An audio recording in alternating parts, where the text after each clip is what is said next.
Hello again! We're going to be making American cheese now, which is a little bit more of an involved process than mozzarella cheese. And to start with, I have put 2.5 gallons of milk into this pot, and we're going to bring it to 86 degrees. After it reaches 86 degrees, we'll be adding 2.5 cups of cultured buttermilk. In this case, I do not have actual buttermilk, so I'm making forced buttermilk, which is by adding apple cider vinegar to milk. And what I have here is what I used. The recipe actually is only calling for 1 gallon of milk, but I'm going with what I have and the amount of cheese I want to make, which is 2.5, so I'm just 2.5 times everything on the ingredients. One of my gallons of milk was about a week old, and it wasn't bad. It was fresh milk, so it was souring on its own. The other one was a few days old, and the other one was also a few days old, the half gallon. So what we have is like milk that was just starting to smell just a little bit like sour cream smell, and that's what you see on the sides is fresh cream that's very thick from a Jersey cow. And so now we're just gonna wait for our milk to get up to 86 degrees. Then we'll stir in our buttermilk, and it'll just be sitting for 1 to 2 hours after that. 86 degrees. So I'm going to turn this off and add our buttermilk.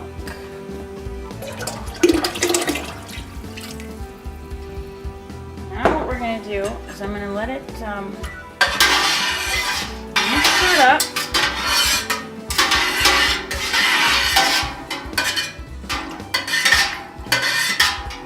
Careful to kind of scoop it from the bottom and just thoroughly mix it.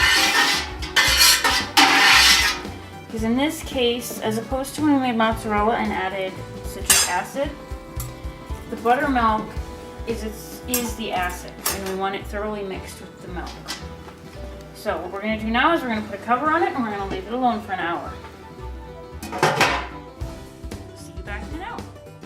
And what we're going to do now, I have a half a cup of cool water here, not chlorinated, it's purified filtered water, and I have 3/4 of a teaspoon of rennet dissolved in it. Mix it in.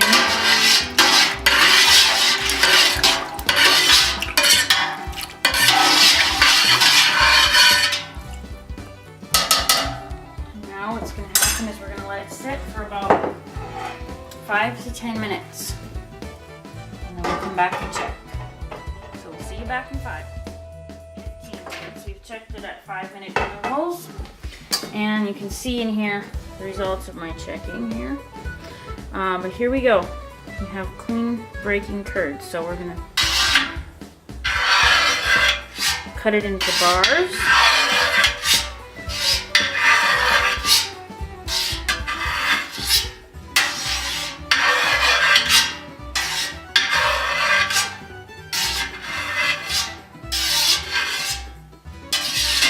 Now we're going to go across.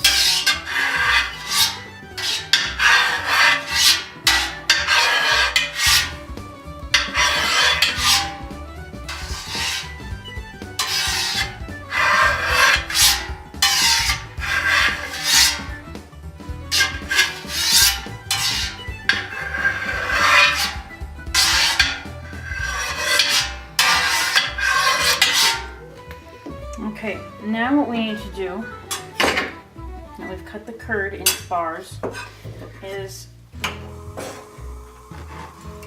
we're going to bring it up to 86 degrees again. Right now, let's see where we're at. We're at about 82, so it won't take too long. What we're going to do is we want to keep it at 86 degrees. And we're going to just kind of gently stir it. And the next step in the process here is to hold it at 86 degrees for 30 minutes, stirring occasionally. So we're going to keep it on low. We're going to have it at 86, which it's almost back to. It's 85 right now. And we'll hold it at that for 30 minutes, and then we'll move on to our next step. We have 86 degrees, and we left it alone actually. I didn't say it right. Now we're gonna take it for 30 minutes. We're gonna, over the next 30 minutes, we're gonna bring it up to 104 degrees. And after that, we'll be holding it at 104 for an hour. And we're gonna just be stirring this every so often. Stirring often. We brought it up to 104. And now we're gonna let it sit and be held at 104 degrees for 1 hour. So what I'm gonna do is I'm gonna pull this up just a little so it's still in there and I can monitor it. And we'll see you back in an hour. It's been an hour. We're ready to drain the cheese, the curds out of the way. And then we're going to be salting, washing first and then salting. So, one thing you can do is you can save the whey and make ricotta cheese out of it, but I'm not going to be doing that this time. So the whey, unfortunately, there's a lot of things you can do with whey, but I won't be doing them this time.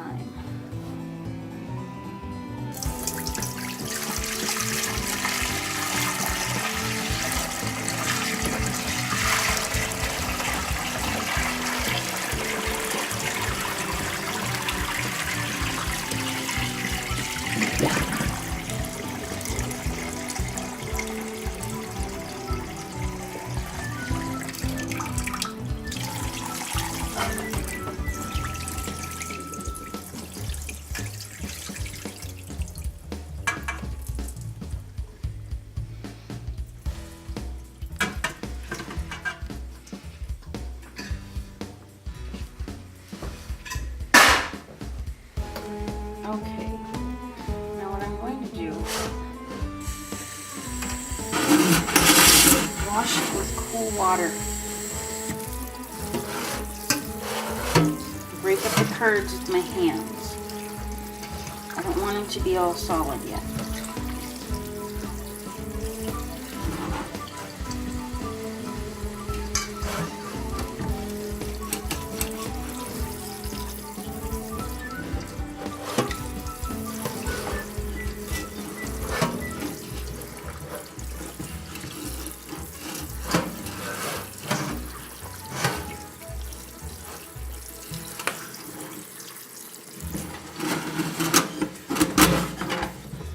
Now what I'm going to do is I'm going to take my cheese salt, which is actually just coarse kosher sea salt. I'm going to mix in with my hands. Go for about 1.5 tablespoons.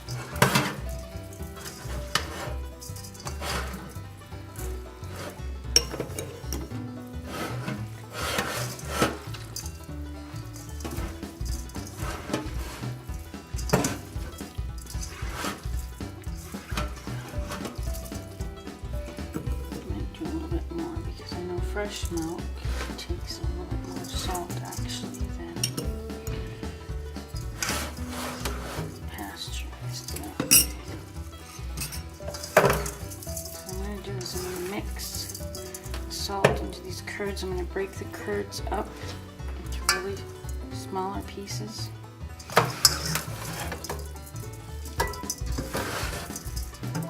So stuff like this, I'm going to break up. Looking for things like that,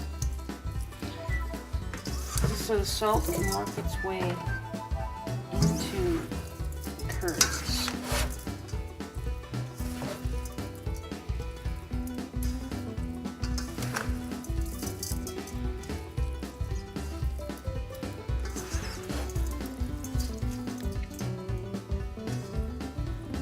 We're not trying to squeeze whey out or anything like that, so don't try and do any kind of squeezing. We're just gently working through this, finding chunks and kind of breaking them up carefully.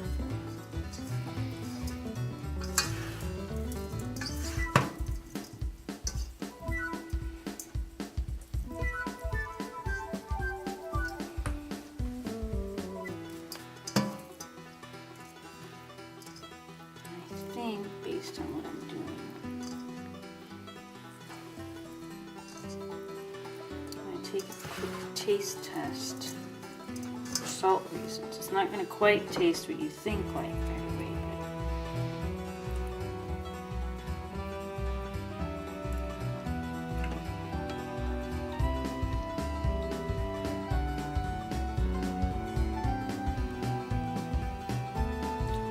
Just a tiny bit more because some of that salt is going to leave away when we press.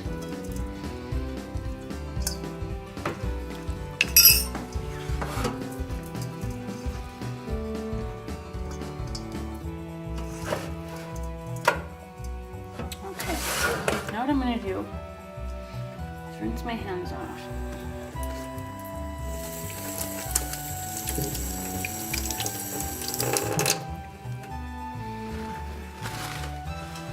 In the cheese press. I'm going to be using 2 of these. I have 3 section cheese press. I can make 3 separate bricks of cheese. I'm going to be using 2 of them, so 1 on either end. What I've done is I have cheesecloth. I have another one over there that I haven't prepped yet. I'm just going to do that on camera. I just kind of have it hanging about halfway in here. Show you on this one. Just grating in there, so it looks like on the inside. What's going to happen is there's a hole here, and I have this sitting right now over a pan. You could have it sitting over a pan. This is the cheese press that has been made. But after I'm going to split the curds evenly between these 2 end ones. And after that, I'm going to fold it up flat. I'm going to put this, and then this as a follower, and then this as a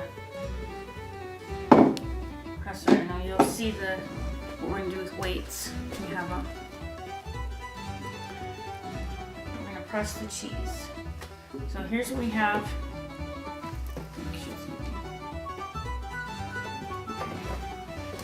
Over here, I have a piece of cheesecloth, and I saved it package free. You can use muslin. This is just as unbleached cotton, lint free.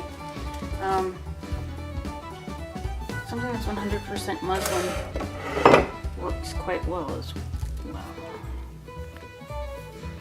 Let's see. Check to find where it's folded.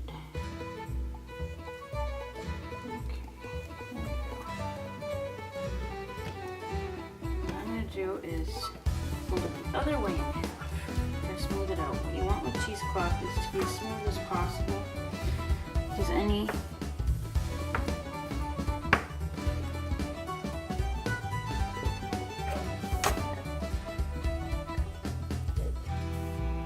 big lumps or bumps, some of these are going to be a little bit like that, but at the moment we're not going to worry about that. And as smooth as we can get it.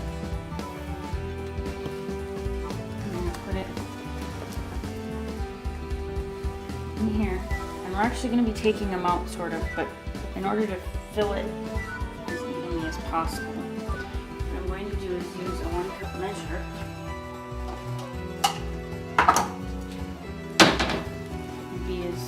Normally what you would probably want to do is get a food scale, which I don't have at my disposal right this minute, but weigh it and be as even as possible for what we're doing here. I'm trying to be as even as possible for our pressure purposes, as far as how much weight we're putting on each.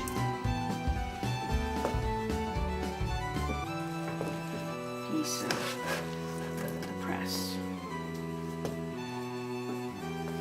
Oh, that's not good. Alright, well, as soon as we have these filled, I'll show you how to wrap them. Fill in farther a little bit. What I'm going to do is take it out, actually, so I can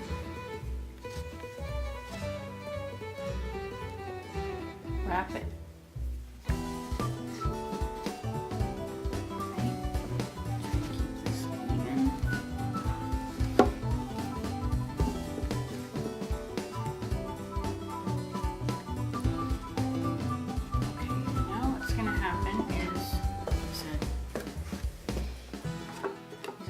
followers.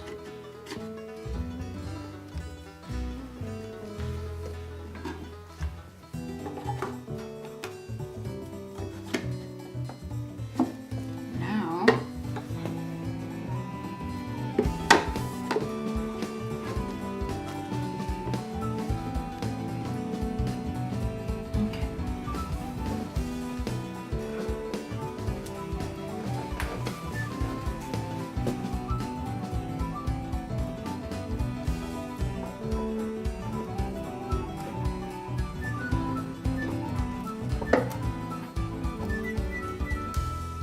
you can already hear the weight falling into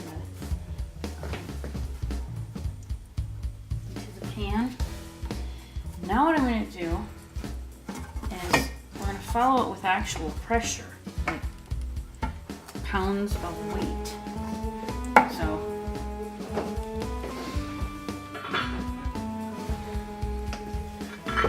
what is this?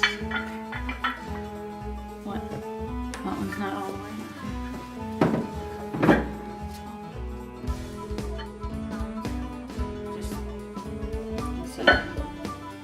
Free weights sitting on here. I'm going to do that for about 10 minutes, and after that what I'm going to do is I'm going to add 25 more pounds, and there'll be 40 pounds of pressure, and I'm going to leave that overnight, and we'll see you back tomorrow to see what our cheese looks like. So we'll see you in the morning. And we went from 10 pounds, 15 pounds, 25 pounds, 40 pounds, and then this afternoon I put it at 50 pounds when I turned the cheese over. So what I'm going to do is take off the weights. I flipped the cheese, so we'll see what happens.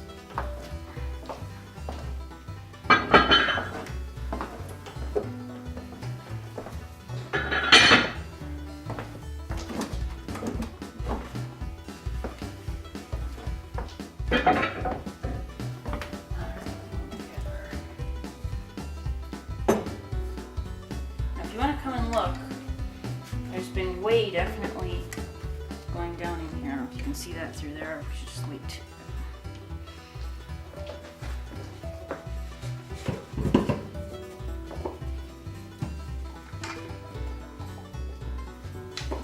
Come on, this one didn't come up first time either. Turn it off.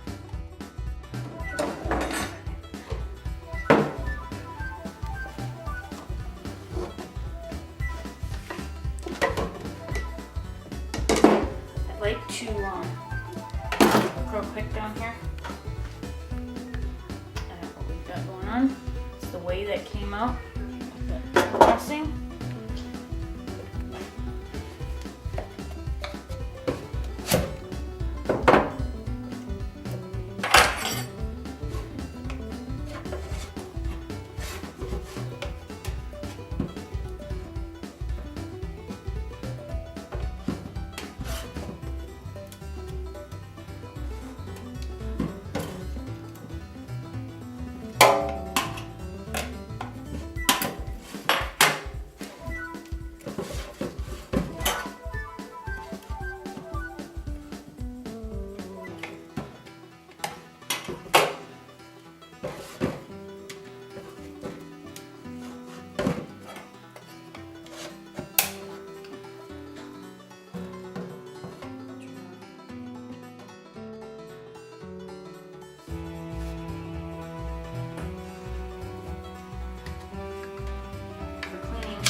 Just to get an idea.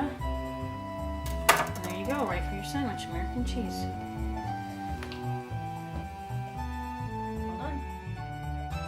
Brand new American cheese. I'm pretty excited. We get a little slice of this here. We're gonna have it with some crackers and some homemade beet wine that a good friend of mine gave me.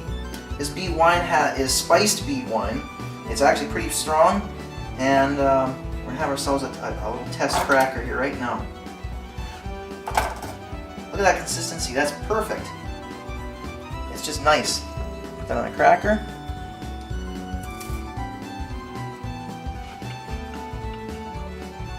Ooh, is that good? Very mild, and the body of the cheese is very consistent. A little bit squeaky since the cheese is still green. It isn't aged yet. I'll try some of this beet wine with it. Very good. Alright, till next time.